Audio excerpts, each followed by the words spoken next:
Hello again. Welcome to Vespa Adventures, but Vespa Adventures with a different. No Vespas, no adventures today. Still exploring the options and possibilities of potentially taking early retirement and how it can be done.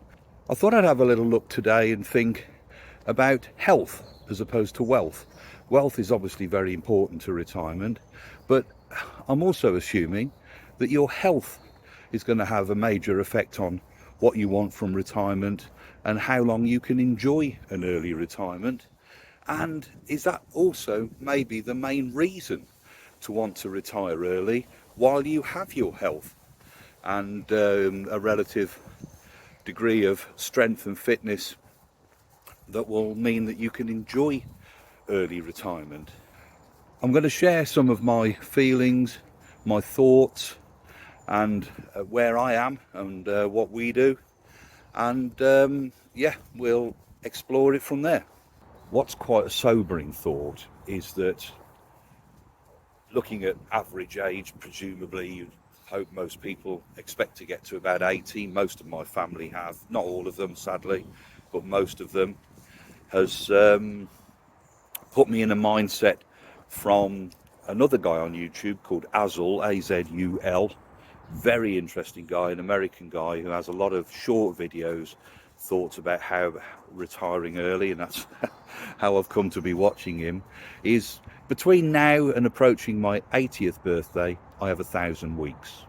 Now you think about that, 1,000 weeks. Considering that that's almost exactly the same length of time that has come from my 40th birthday to where I am now, which seems like yesterday. And in all fairness, I feel absolutely no different. I'm sure I am, but I feel absolutely no different to how I was at my 40th and my roundabout that time in my life. It's quite a frightening prospect that that's the time I've got left. Another term that's been used, and I've seen a couple of people use it, again, watching similar YouTube videos, is that you're in the youth of your senior years. So to make the most of the next 20 years, really got to think about starting now. Not putting it off like I have been for year upon year, thinking, oh, that's ahead, that's in the future, won't worry about that, I'm going to be fine. Now's the time to think about that a little bit more seriously, to think about what I want to do, what I want to achieve still, where I might want to travel to, because travel is my main aim. I really still want to be able to ride our scooters for a good few years to come yet, whether that be shorter journeys, longer journeys. I don't think I'm done with European trips on scooters, but how many more years am I going to be able to do that? How many more long European trips, looking at the schedule of things like Vespa World Days and Euro Vespa? Is it going to be 4 or 5, and then will I be done? Will that be as far as I can go? I hope not, but you never know. You never know what's around the corner. So it's time to start thinking about how we can possibly take actions to help that situation, rather than just assume that your health will always be there. Mindful of my father-in-law's story and his situation, just a reminder, got diagnosed at the age of 63 as having a major heart problem and having to give up work virtually overnight, and taken away his retirement options of wanting to travel around, visit family in Australia. So while he had the wealth to a degree, he never had the health in order to make the most of retirement. He's a keen gardener and still relatively active in his early 80s, but he really has to be careful what he does, and has been for about the last 15 years or so. Can't overexert himself, can't do too much in any one go, can't walk a long way, and fearful of being able to travel, particularly travel overseas because of travel insurance issues, etc. So with that in mind, that makes me sort of quite determined to ensure that if I am looking at early retirement, that we both put ourselves into situations where we can certainly enjoy it and make the most of the time that we've got. Generally, my own situation is that I have taken part in sports, played rugby for 20 years. I've generally kept reasonably active, but it's in fits and starts, and probably always gone a bit too far, too hard, too heavy, and suffered an injury or a setback, and then given up for a while and had to recover and kind of struggle to get restarted. So what I've been doing in the last few months, I changed my job in September, and from what was a fairly stressful situation, a job that used to alternate between sort of boredom and high stress in an office that was generally full of snacks and chocolate biscuits and various other food always available, and combined with pandemic and lockdown has led to a reasonable amount of weight gain. I've never been slim by any stretch of the imagination, but has led to a bit of lockdown laziness. I'm still carrying that with me now, but from changing jobs in September has given me the opportunity to look at what I do, what I eat, when I eat, and I'm currently working 5 night shifts a week, relatively short shifts.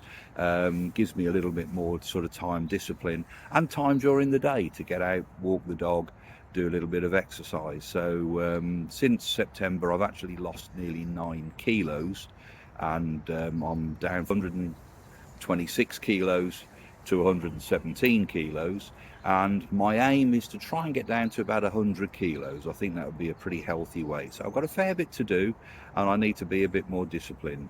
During the week, normally I'm fairly active. For me anyway. I generally try and do some activity 4 to 5 days a week. Now that could be going to the gym. I go to the gym once or twice a week, weather dependent, and obviously weather dependent means I go to the gym when the weather's not so good, and when the weather's better I'll come out and I'll take the dog for a walk. Occasionally looking at mobility, flexibility, some very, very gentle stretching and beginners yoga, but always mindful not to overstrain, not to overstretch, and just to keep things within a sensible limit. I used to do a lot of swimming too, so perhaps that's something, if I can find swimming pool times that suit my work times, that I can get back to as well. Do suffer from high blood pressure, take regular medication for high blood pressure and for gout, sort of, again, old men's conditions, I suppose. And great, wouldn't it be brilliant if I could actually get myself off that medication before we retire, giving me the freedom to be able to travel and not worry about where my next batch of tablets are coming from. Julie's situation's very similar. She was very fit years ago, not that many years ago. It sounds like decades ago. Very regular visitor to the gym, but yet again sort of overdid it, injury, burnout, and you go from all to nothing rather than moderation.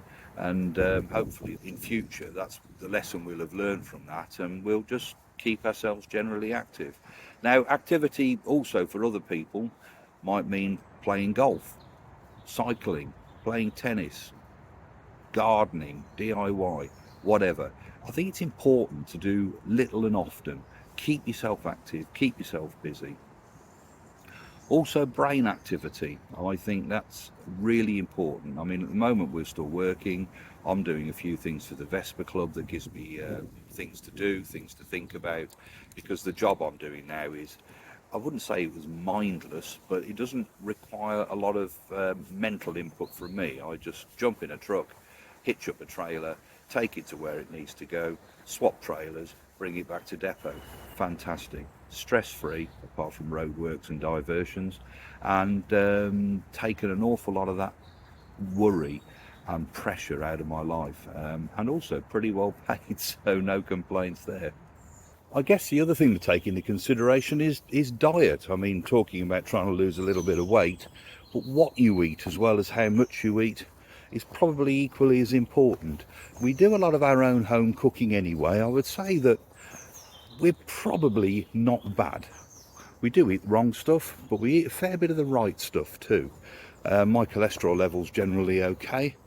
We don't fill ourselves up on takeaways too often, and we don't eat a great deal of processed food. We cook most of our meals ourselves at home, and hopefully we'll be able to continue to do that as well. Anyway, I'm nearly home. I've probably done about 5 kilometers this morning, or lunchtime, and so it's time to sign off. But food for thought there, and I'm always open to advice from others as to what your experiences were. So yeah, please comment if you have something to add, some advice to give, to pass on to others, feelings of your own, and give us a like and subscribe if you haven't already. So once again, thanks for watching, and I'll catch you next time.